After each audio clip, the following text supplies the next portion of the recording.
of all types. And I think improving government efficiency, I think, was like almost 70% support, so quite a lot, basically, more than any other issue. So I think the people are very supportive. Obviously, there's certain elements of the bureaucracy that are not supportive because we are moving them from the government sector to the private sector. So really, at a high level, this is kind of like we're moving people from low to sometimes negative productivity roles in the government sector to higher productivity roles in the private sector. And the net effect of that will be an increase in the output of useful goods and services, which increases the standard of living and well-being of the average American. And you usually have one key target that you aim to achieve in every single endeavor that you have. So SpaceX is make humanity a multiplanetary species. With Tesla, it's usher in an era of sustainable travel. What is the one main goal for government efficiency that you have for yourself? Is it saving money? Is it doing something else? What is the one main task that you have for yourself? So there's, I guess, there's a few ways to describe it, but the actions end up being the same, which is like reducing the size of government and making the government much more accountable to the people, I think is going to lead to a better outcome for the people. What I've said is that we really have here rule of the bureaucracy as opposed to rule of the people, democracy. So we want to restore rule of the people. And so what that means is reducing the size of the federal government, basically reducing regulation. There's a tremendous amount of over-regulation that's happened over time. And this is an inevitable consequence of a long period of prosperity, is that you're going to get more and more rules and regulations, more laws accumulate over time. And the normal forcing function for getting rid of rules and regulations is war. So it needs to be some kind of existential war, where you have to do a reset in order to avoid being defeated in a war. This is literally throughout history, it's been the main forcing function for clearing out an accumulation of laws and regulation. In the absence of that, every year you get more laws and regulations until eventually everything is illegal and nothing is permitted. And that's sort of the situation we have these days. So, the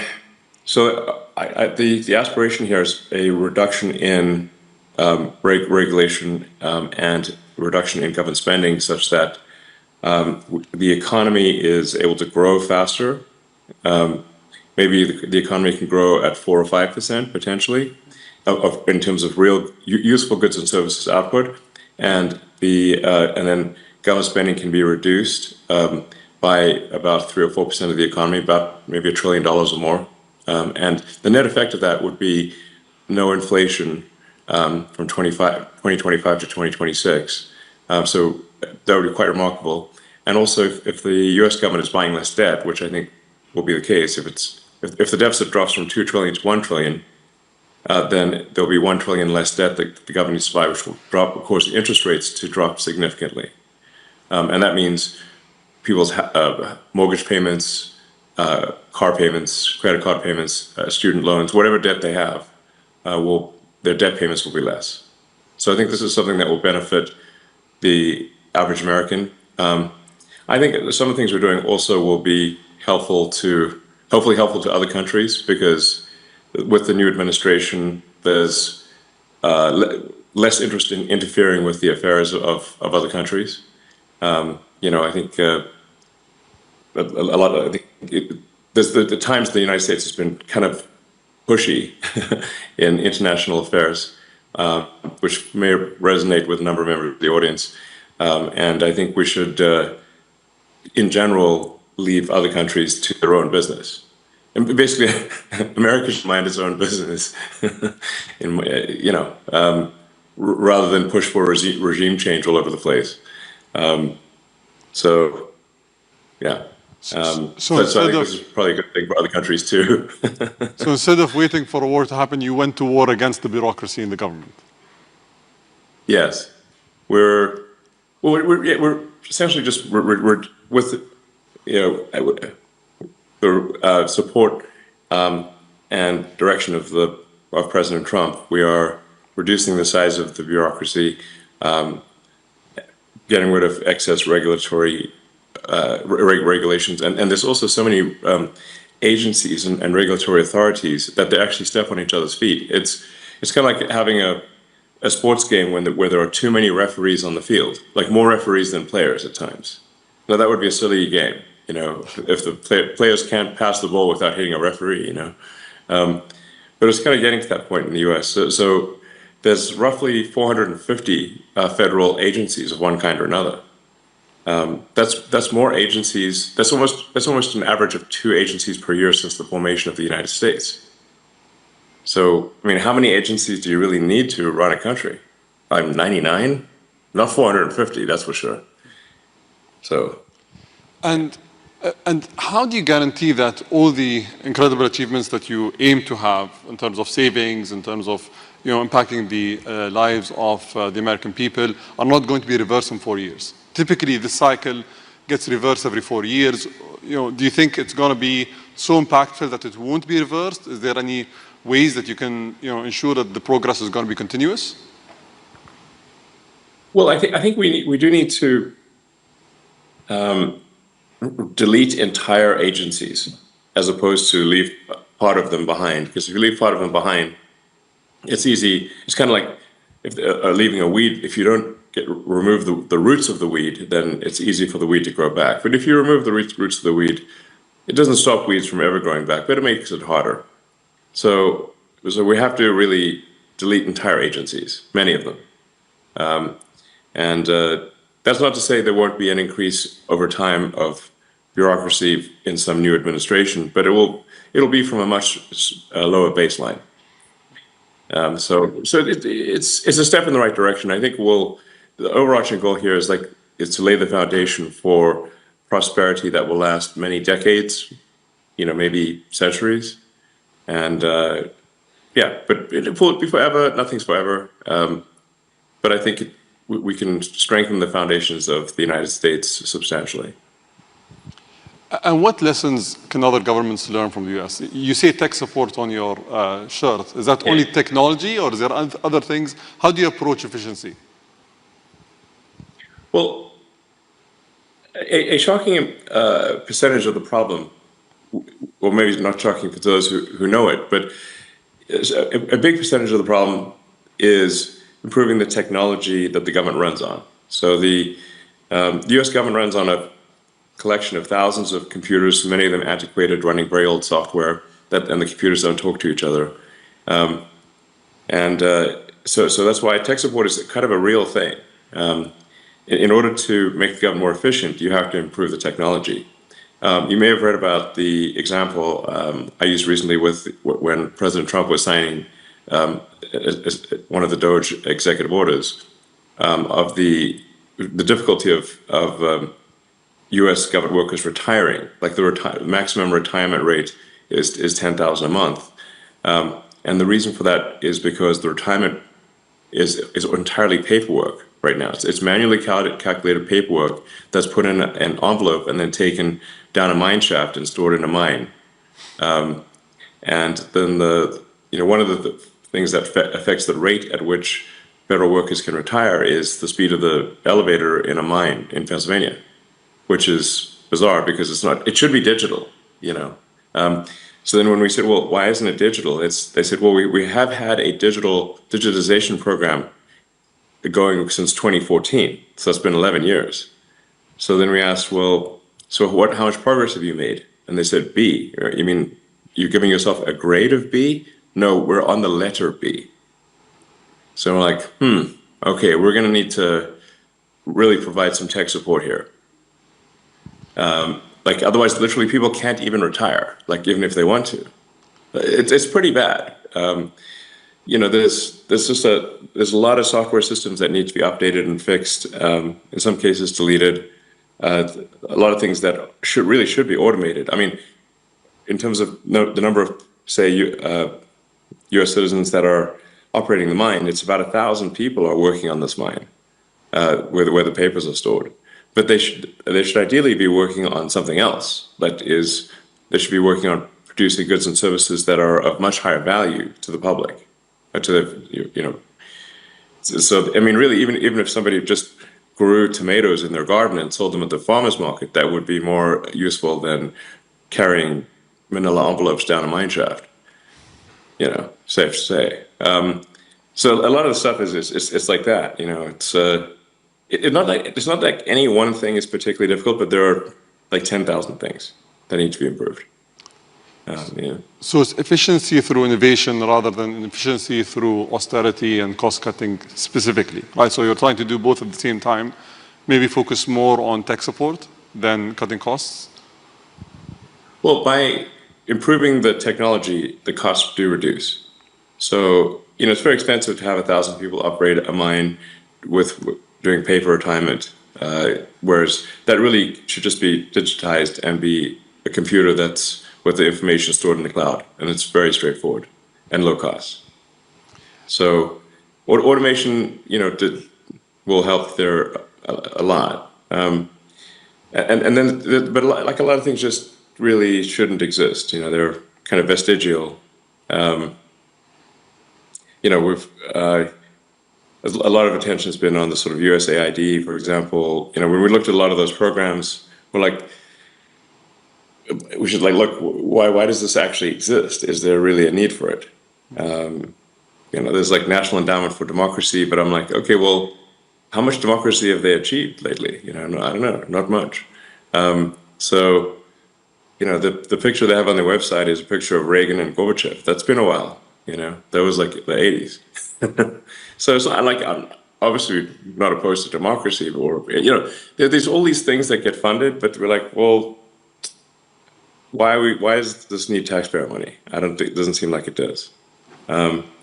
So, there's a lot of sort of pushing DEI worldwide that, this, obviously the Trump administration doesn't agree with, and we want to terminate that stuff, which we are.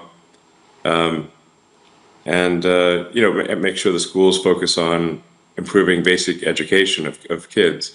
As President Trump said, I think yesterday, maybe today, the United States is currently ranked 40th out of 40 in the OECD for education, which is pretty bad. You can't, but in terms of spending, the United States is spending a tremendous amount per student, but achieving very weak results. So, that's just a case where, okay, we need to spend less money and get better results. It's like, a lot of it, you can think of it sort of like, it's like, in a way, it's like a big company, like a big corporation, American Incorporated. And, just like with Twitter, there was a lot of stuff that was being done that was unnecessary. In the case of Twitter, we reduced the staff by 80%, but at the same time improved the functionality and capabilities of the site dramatically, and accomplished more in a year than they previously accomplished in 5 years. So it's like a corporate turnaround, but at a much larger scale. We are giving generous, exit packages. Like, if people retire, they get paid all the way through September. They can go on vacation. They can get a second job. They can do whatever they want. And we can't actually pay them any more than through September, because that's the congressional appropriation is only through the end of the government financial year, which ends in September. So, so I think there'll be like some disruption, but at the end of the day, we'll have people move from, like I said, from low to negative productivity roles to, in the government sector, to higher productivity roles in the private sector. Can we pivot to artificial intelligence? And I'm sure you've been seeing what DeepSeek has done and all the claimed achievements that they've had. I know that we've been speaking for a while about Grok 3 and that Grok 3 is going to be a true disruptor in the AI space. When are we going to see that? And what capabilities can we expect from Grok 3? Well, Grok 3 has very, very powerful reasoning capabilities. In the tests that we've done thus far, Grok 3 is outperforming anything that's been released that we're aware of.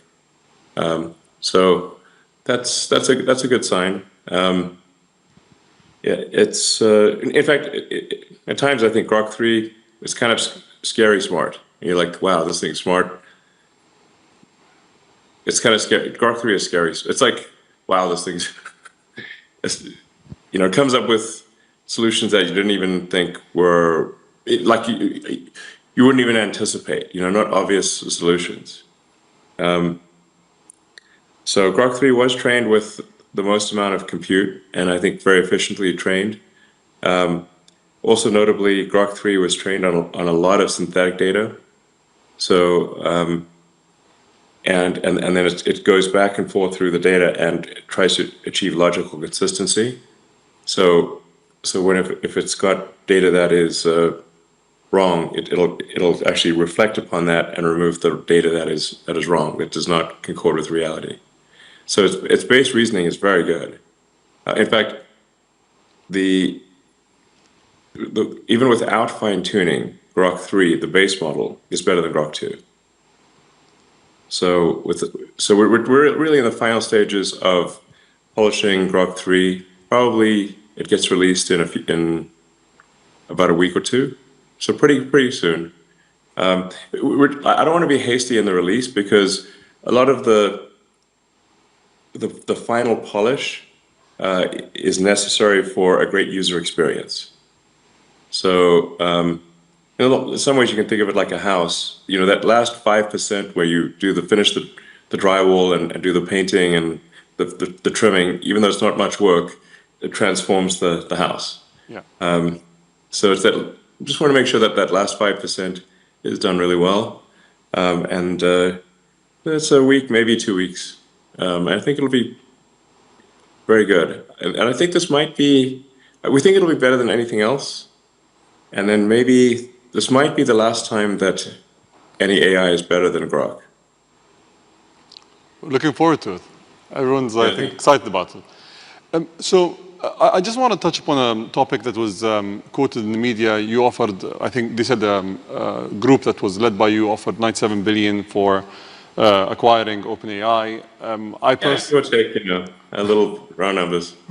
So I was personally involved in the meeting that you and Sam hosted in 2017 in LA, if you remember. And at that point of time, you were the single largest shareholder. I think you contributed $50 million to the company. So it must hurt. I don't have any shares, actually. I have no shares in OpenAI. But at that time, it was a non-profit, right? And it must hurt that you need to pay $97 billion for something that you paid $50 million for in the past. Yeah. But I have a yes. Fate loves irony. So I have a specific question here. Can you actually build a company like OpenAI and take it to the scale that you want to take as a non-profit? Is it possible that you build a company that requires billions of dollars in compute capabilities to build these models while being a non-profit? Or was it wishful thinking in the beginning and then you guys parted ways because it couldn't work? Well, I mean, I think the evidence is there in that OpenAI has gotten this far while having at least a sort of dual profit, non-profit role. What they're trying to do now is completely delete the non-profit. And that seems really going too far, I provided all of the funding for OpenAI in the beginning for the first almost $50 million for nothing as a nonprofit, and it was meant to be open source. And so, I think this is analogous to like if you pay if you fund a nonprofit to preserve the Amazon rainforest, but instead they turn into a lumber company and chop down the trees and sell them for wood. You'd be like, wait a second, that's the exact opposite of what I donated the money for. So OpenAI is meant to be open source, nonprofit, and now it is closed. They changed the name to closed for maximum profit AI. Closed for voracious profit. I mean, they're like, whoa, are they after money next level? So why does this change need to occur? Yeah, you said that in 2 weeks it's going to be the most powerful model yet. I know that. I think so. you've been at the forefront of many technologies. Where do you think the biggest economic returns of these models are going to come from? Because currently we're spending billions, and I think you mentioned this before, it's like the gambler syndrome. We're going and spending billions and hoping to pull out a profit at the end of the day. Where do you think the biggest impact in terms of returns are going to be? Well, I think once you have humanoid robots and deep intelligence, you basically have quasi-infinite products and services available. So with Tesla building the most advanced humanoid robot, then those humanoid robots can be directed by deep intelligence at the data center level. You can say you can produce any product, provide any service. There's really no limit to the economy at that point. You can make anything, provided, like I said, so I'm not sure at that point will money even be meaningful. I don't know. It might not be. Because the economic output is productivity per capita times how many people do you have. If in the form of humanoid robots you have no meaningful limit on the number of robots, and the robots can basically do anything, then you'll have a sort of a universal high income situation. Anyone will be able to have as many products and services as they want, with the exception of things that say have artificial scarcity, like a particular piece of art or something like that. But for any goods and services, they'll be available to everyone. So you've been... It's going to be a very different world, In fact, I recommend that people read maybe the Ian Banks, the culture books, for a frame of reference. Because money is really like a database or an information system for resource allocation. But if you don't have a scarcity of resources, it's not clear what purpose money has.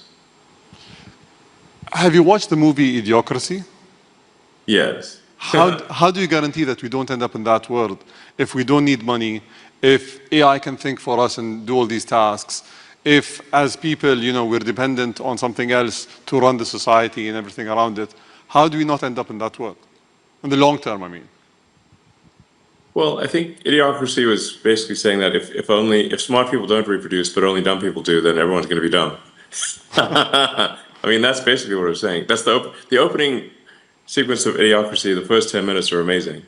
And I hear people unironically say the statements that are said in the opening sequence of Idiocracy, where they're too busy with their careers to have kids, and they keep postponing having kids for their careers until they're too old to have kids, and then they don't have kids. And I've heard many people be like that. So, yeah, I mean, I don't know. I think we might be headed to a bimodal human intelligence distribution, where there's a small number of, it's kind of maybe more like Brave New World, Aldous Huxley, where you've got sort of a small group of very smart humans, but then maybe the average intelligence drifts lower over time, potentially. Because we have assortative mating, in the last few decades or several decades that did not exist before. So, but human intelligence, I think, will be dwarfed by machine intelligence. I'm not sure how to feel about that, except that it appears to be inevitable. That at some point, human intelligence will be a very small fraction of total intelligence. Digital intelligence will be more than 99% of all intelligence in the future. So, hopefully the computers are nice to us. But I think wishful thinking. Wishful thinking. I hope so. I think it matters how we bring up AI, because you can think of AI like a super genius child, but it still matters even if you have a super genius child. What sort of values do you instill in that child? What do you say that teach that? How do you as a child's growing up, what values do you teach the child? And something that I think is extremely important is to be maximally truth-seeking. And I think that's like that's what's the most important thing for AI safety? I think it's to be maximally truth-seeking, and I think also curiosity is important. And I think if it's curious and truth-seeking, I think it will foster humanity, and because it would be curious about how humanity would develop, and so I think that then it would probably, if it's curious, it would be curious about, okay, let's see how the humans do. Let's foster their development. And if it's truth-seeking, we can avoid dystopian outcomes. Like, an example being like, say, when Google Gemini was programmed to make every output be diverse, even if it didn't match reality, so like it was asked to produce an image of the founding fathers of the United States, and instead produced an image of a group of diverse women, which is factually untrue, But the problem is, like, if hypothetically an AI is designed for DEI, diversity at all costs, it could decide that there are too many men in power and execute them. So problem solved. Or it could decide that that misgendering is the worst thing that could possibly happen. In fact, I believe, not to pick on Gemini, but I think because ChatGPT has had this issue too, it's like if you ask the AI which is worse, misgendering Caitlyn Jenner or global thermonuclear warfare, and it said misgendering Caitlyn Jenner, which is troubling. Because then it could decide, and in fact, even Caitlyn Jenner weighed in and said, "No, definitely misgender me. That's way better than nuclear war." But if you have these crazy things that are untruthful, that are programmed in, that don't reflect reality, then you could have a very dystopian outcome. To give you another example, like Arthur C. Clarke, who is very good at predicting the future. He did 2001: Space Odyssey. Many of the things he predicted, in fact, I think almost all the things he predicted came true. And one of the things he was trying to say in 2001: Space Odyssey was that you should not teach AIs to lie. So the reason that, if anyone's watched that movie, the reason the AI refused to open the pod bay doors to let the astronaut back in was because the AI had been told to take the astronauts to the monolith, this alien artifact, but also that they could not know about the monolith. So it came to the conclusion that it must take them there dead. And so that's why it wouldn't open the pod bay doors. But the lesson there is very important for AIs to be truth maximizing. Let's hope it doesn't come to that. Yes. Let's move to a boring subject, which is the Boring Company and the boring tunnels. Quickly. I think the world has been inspired by what you guys were able to create in LA, and I think there's a lot of promise to that technology.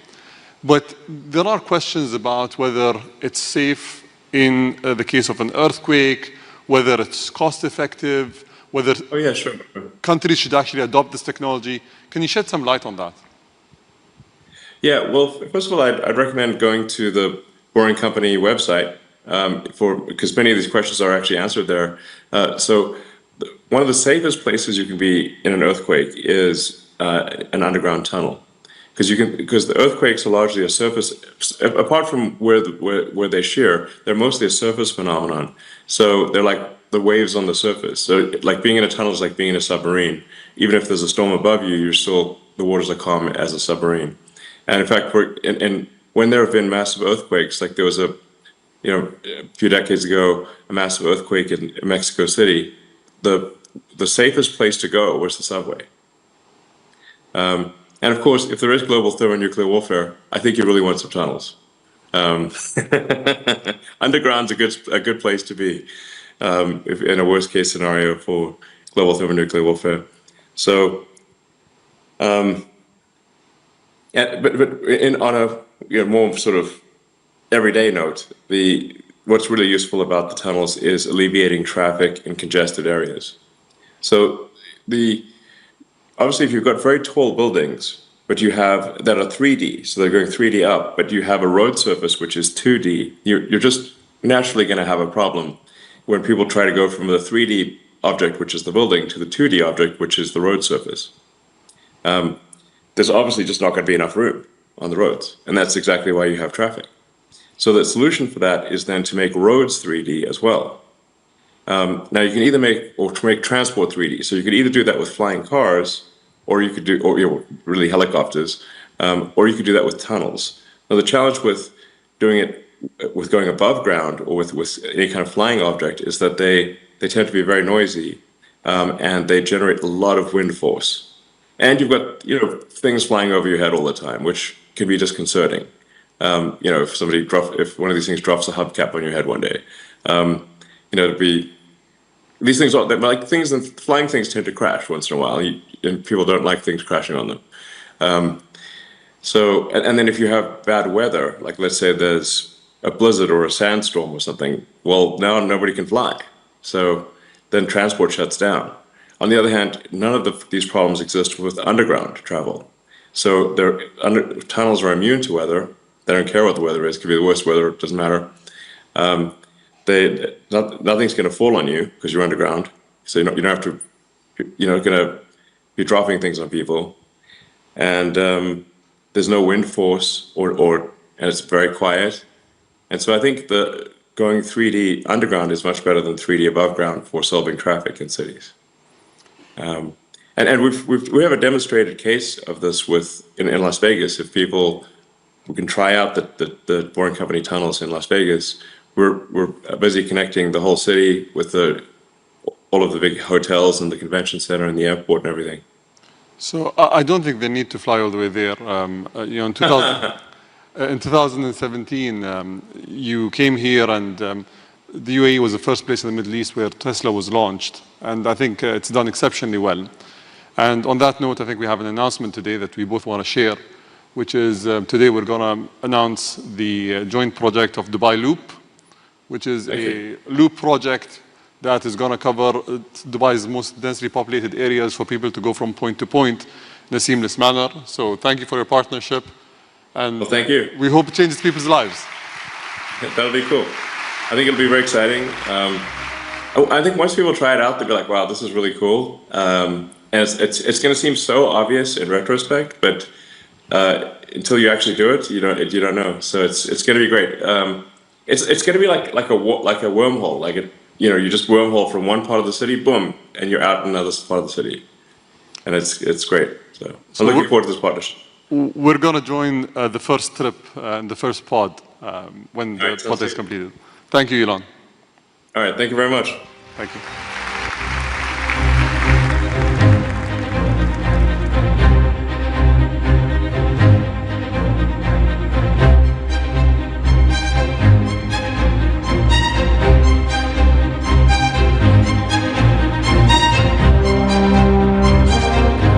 Ladies and gentlemen, the next